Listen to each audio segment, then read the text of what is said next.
What's up, everybody, and welcome to the Movement is Medicine show. I got Dr. Annie in the house. Dr. Annie, how are you doing?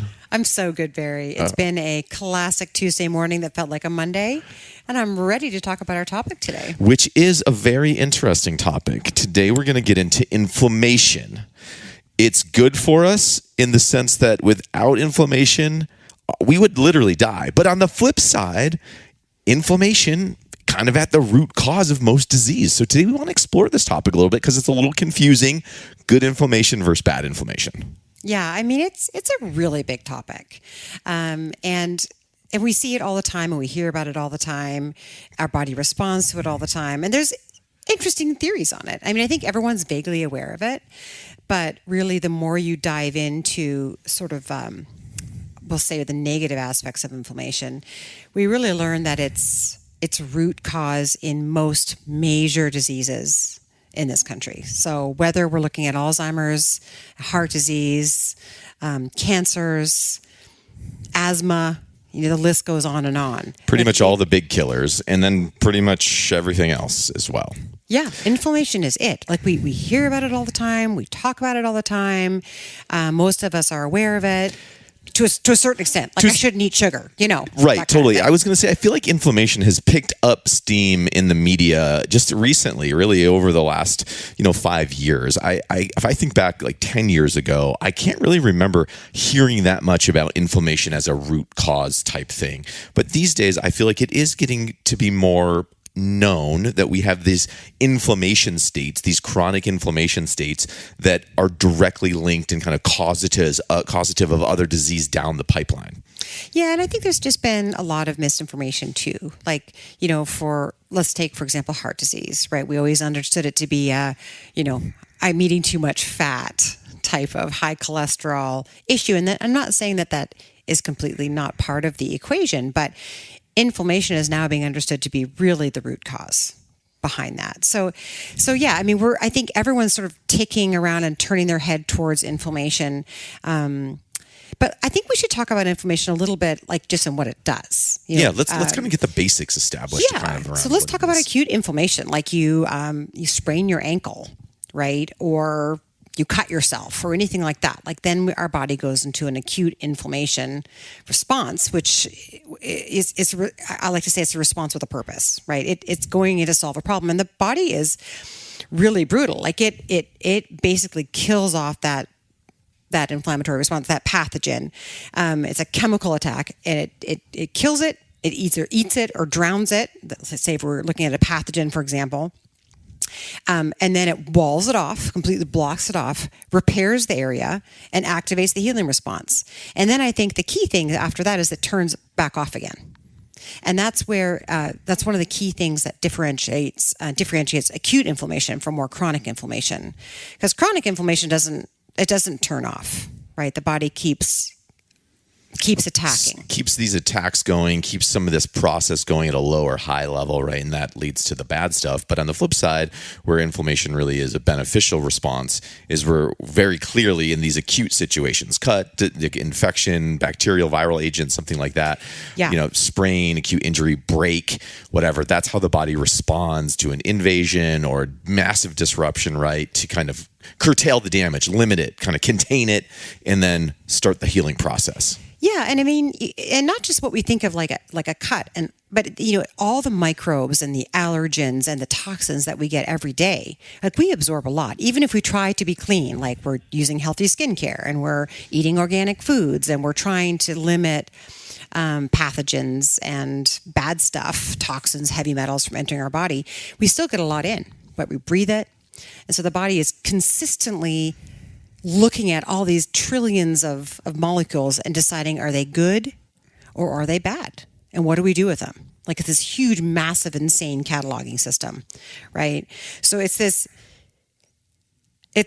making a decision on how to respond to everything that enters into our body. It's pretty crazy when you think about it. It's insane. I mean, we all know kind of the miracle of the human body or just the amazing complexity of everything that happens. But it's kind of crazy because you can look at almost any biological process that's going on in our body. And if you look at it long enough, it just starts to blow your mind how complex it is and how it operates so flawlessly most of the time, right? Of course, now we have issues and stuff and problems that come up, but pretty complex system, pretty robust system, you're saying, that's constantly screening what we're breathing in, what's going on, what we're digesting, what's absorbing through our skin, pretty much everything to determine, what's actually happening inside of our body in terms of friend or foe type stuff. Absolutely. We think about, how much, for example, there's new research on how much heavy metals that we can handle as a child, right? And these kind of things, like how much lead exposure is okay, how many, lead fillings can you actually have had and be okay, right? We're just making these guesses on how much the body can actually monitor and destroy and get rid of, right? Yeah, heavy metals, they stick around. They tend to stick around too. Yeah, complex, right? I think one of the interesting theories too right now is that there's a lot of talk that we're too clean. Like the immune system likes dirt. It likes exposure. It likes dirt under the nails. It likes us to be exposed to pathogens. So it can almost exercise itself in a way, right? And so there's theories around, which I actually really like, that we inherited from our ancestors this amazingly robust, courageous, strong immune system. But as we become couch potatoes and we eat the standard American diet or the SAD diet all day long, and we don't expose ourselves, the immune system gets bored and gets looking for something to do. It kind of gets out of shape, just like anything else. It gets out of shape. Use it or lose it. That's like the human condition. Right. And it over-responds to the fact that we're eating donuts all day long. It's like that donut, all that bad stuff in that donut is starting to look like a toxin to me. And I'm going to start attacking it. Right. It's interesting. It is interesting, I kind of like it. Because I like that theory too. And like bathing ourselves in hand sanitizer, never getting our hands dirty, and not allowing our kids to play in the dirt and sand and all these things. You think of everything that we've protected ourselves with. Also, during this pandemic, we've really overprotected our bodies. Like we need exposure for healthy functioning, inflammatory response, immune response. I believe it. I believe it. So I guess then we go into the topic of okay.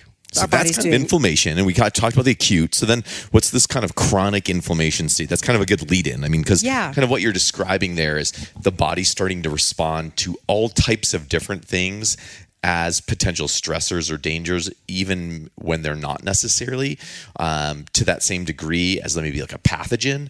That's kind of where we start getting into these chronic inflammation states. So let's explore that a little bit. What are these kind of chronic inflammation states? Yeah, I mean, again, we've talked about chronic inflammation kind of being behind most major diseases, and it's really when we're out of balance and maybe we're ingesting too much of a pathogen. For example, a food that we're allergic to, maybe or that produces an inflammatory response in the body, irritates our gut lining.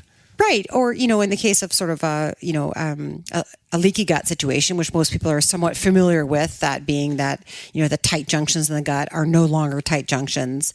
So we're getting, food molecules, pathogens, bacteria leaking through into our gut, and our body does not recognize that as something that's good for us, which it's not, and it attacks it.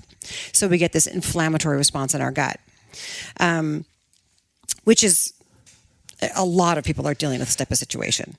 In the difference there, too, just again to kind of reiterate, is that it's not like it's a one-time thing. It can be something that goes on for years. Yeah, I mean, think of it as a slow, smoldering, ongoing fire. Right, a slow, smoldering process. Yeah, it's going on all the time, and it's interesting too because inflammation anywhere in the body, say for example, periodontal disease, right?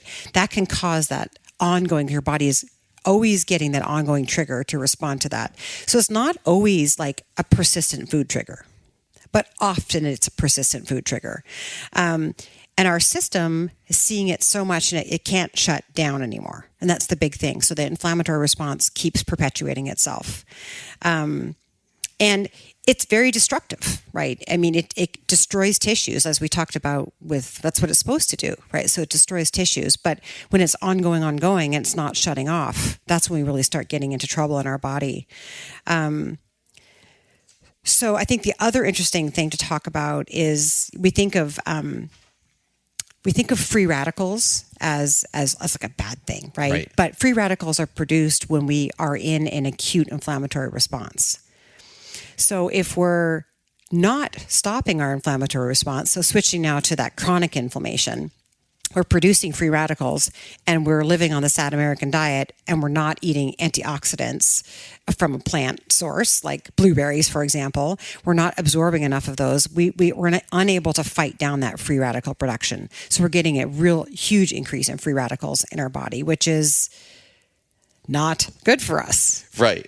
Which it kind of perfect storms the whole thing and kind of keeps it going in cycles, that negative cycle that can be really tough to break out of, because when you think about it, we're talking about, what do we do about these chronic inflammation states? And one of the things that, you're obviously highlighting here and suggesting is you got to look at your lifestyle clearly as part of an answer to dealing with chronic inflammation. It's probably the most direct way to combat that is through food, through diet, right? Exercise, movement. Probably then we'd also kind of queue up like looking at your rest recovery cycles as well.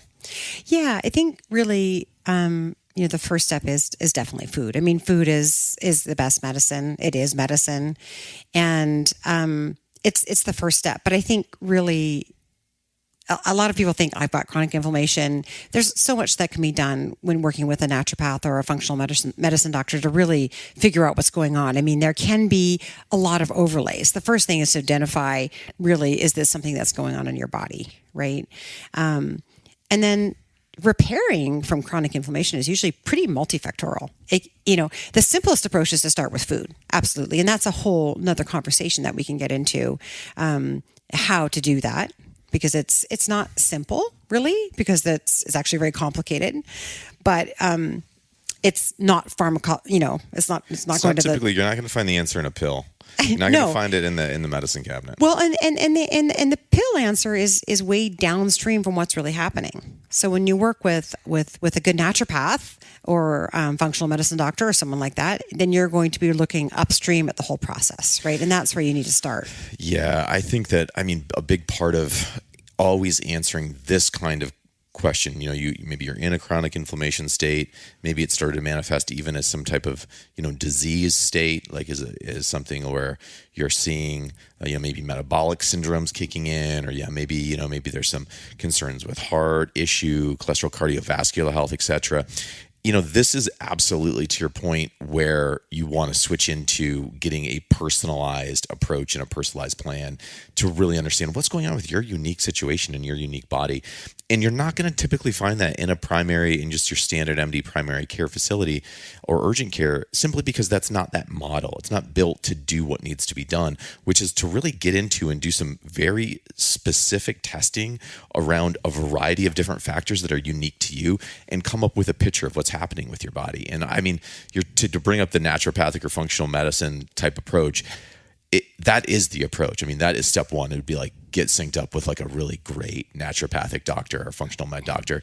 We're obviously big fans of Sage Med Clinic, Dr. Becky Hopkins. She's also phenomenal. Right? We have a number of different providers that we love. Yeah. But that's like step one. Yeah, absolutely. You have to put the immediate fires out. Yeah. And then I also think that it's really, really important to address your genetics. And I'm in love with a company called 3x4 Genetics. They're in Seattle here, and they have an amazing genetic profile that they can produce for you that helps you determine, like, do you have a variation somewhere in your DNA that is going to hinder your either breakdown of toxins, your detoxification pathway, somewhere along in here? Is there a break that needs to be addressed with a nutraceutical of some type? How does that work? Is it a mail-in thing? Do you go into a place? No, you need to work with a provider, and there's a provider list on their website. You need to work with a provider, and it is a mail-in. It's just a cheek swab that you send in, and then you get this really detailed report that you need to go through with your provider to understand it. But it's very cool. I've had it done with myself and for my whole family, because it's really fun to see your whole family tied together, and look at the different linkages and variations, and then you can really start like mapping yourself, which I think is high level, but it's just a piece of it. And I think the other piece is you've got to look at your gut, right? Because the gut it provides the bulk of your immune system, And if things are good in the gut, it's going to signal that there's safety through your body. And that's huge, right? But if you're in dysbiosis of some type, your gut is not working properly for you, then you're going to have a much harder time dampening that inflammation that's in your body. Yeah, this is where things can get complicated. And to your point, fixing them, right? Because all of it is like, yeah, I have a problem. What's the solution? Okay, cool. I'm going to go see a provider. They're going to help me start to build a plan. We're going to do a bunch of testing. But then as you get into your own personalized approach and plan, you mentioned stuff like nutraceuticals. Those could be specific supplements and food types that you're bringing in that can really help address specific deficiencies that you might have or issues. And we talked obviously about, food in general, right? Like a cleaning up and elevation of the diet, creating a diet that's based really around whole foods but again, even with a whole food diet, there might be things that are trigger foods with you. Just because something's a whole food doesn't mean you can handle it, right? Or doesn't mean, and it's not that all processed foods are evil either, but it's finding that right balance, right? Cleaning that up. And then oftentimes there's a movement and exercise component to this that can really help the body as well. Oh, 100%. I mean, we're fans of movement, as you know, but I mean, it is key. And then let's not forget stress reduction, right? Stress is just showing up over and over again as a huge overstimulator of the inflammatory response and immune system, right? And so we have to put that piece into play, which is probably, we've talked over the years, it's my hardest piece because I'm a very busy person. So I'm like, 5 minutes of meditation, that seems like a lot, but it's hugely important. We have to switch off what's not right in our body. We need to allow the immune system to trigger down again, right? Because it's over responding to what it's seeing, whether it's getting just overstimulated because we're drinking, smoking, eating bad food, not exercising, stressed to the max, whatever it is, right? It's overstimulated. So we need to allow it to pare down again and go back to its perfect function. It's possible. It is possible. I mean, that sounds like a pipe dream. It's totally not. We see it every day. And it really just comes down to building the right team and having the right kind of support systems in place to allow you to get there. Here's the thing I've come to realize as I've gotten, into my 40s and have dealt with my own series of health issues. I just have realized I need help. You need help. It's good and it's okay to get help. And what you should be obsessed with is finding the right help for you and your situation. And whether this is for you, your own personal thing, for somebody in your family, spouse, or a child, sibling, friend, I think the biggest message I would put out there on inflammation and any disease state is that there's somebody out there that can help you get from where you are to where you want to be. You just got to go find them and be obsessed with I'm not going to stop until we find the right help that's going to figure this out. Yeah, absolutely. And just always remember that, they're going to start you with elimination of foods, right? Start by cleaning everything up, looking at your genetics, looking at your gut, looking at the elements that they have to give you. It doesn't mean you have to take gallons of supplements. People are always thinking they have to take millions of dollars of supplements every day, but they don't. There might be a few things like fish oil and NAC and maybe some curcumin, some key things, some sulforaphane from broccoli sprouts, but you can't eat enough broccoli sprouts to get. They got some key things that really kind of trigger that into action for you. But we'll go ahead and say our favorites again: Sage Integrative Medicine Clinic, Seattle Naturopathic Clinic, two fabulous naturopaths here in the Edmonds-Linwood area that we love working with. Highly recommend. Yeah. So if you're feeling crappy, take care of it. Yeah, absolutely. And so, obviously if you're dealing with an acute inflammation issue, some type of injury, joint type sprain thing, of course, we're here for you. That's our jam. Our jam. Yeah, we absolutely, we know how to get you out of that state and really facilitate and speed up that healing piece. But if, you find that there's some of these other deeper issues, by all means, bring it up when we're here. We can talk through it and we can absolutely point you in the right direction. We pride ourselves on building a support team for all of our patients. We really look at ourselves as part of an overall solution and have providers that we deeply believe in and trust because of the results they're able to produce for people. So we're here to help point you in those directions. Just ask and we're happy to talk through that and provide a recommendation. Yeah, and also with the 3x4 genetics, if you're interested in that, ask me personally, and I'll make sure you get hooked up with a provider because that's just an amazing resource as well. I'm going to have to get that list because I've been wanting to do some genetic testing, and it's because it very insightful and interesting. So thank you, Dr. Yenner. Thanks for taking us through this inflammation stuff. Again, if we can help in any ways, we are here for you. We will see you in the clinic. Until then, movement is the best medicine, and we'll catch you on the next show. Bye-bye, everybody.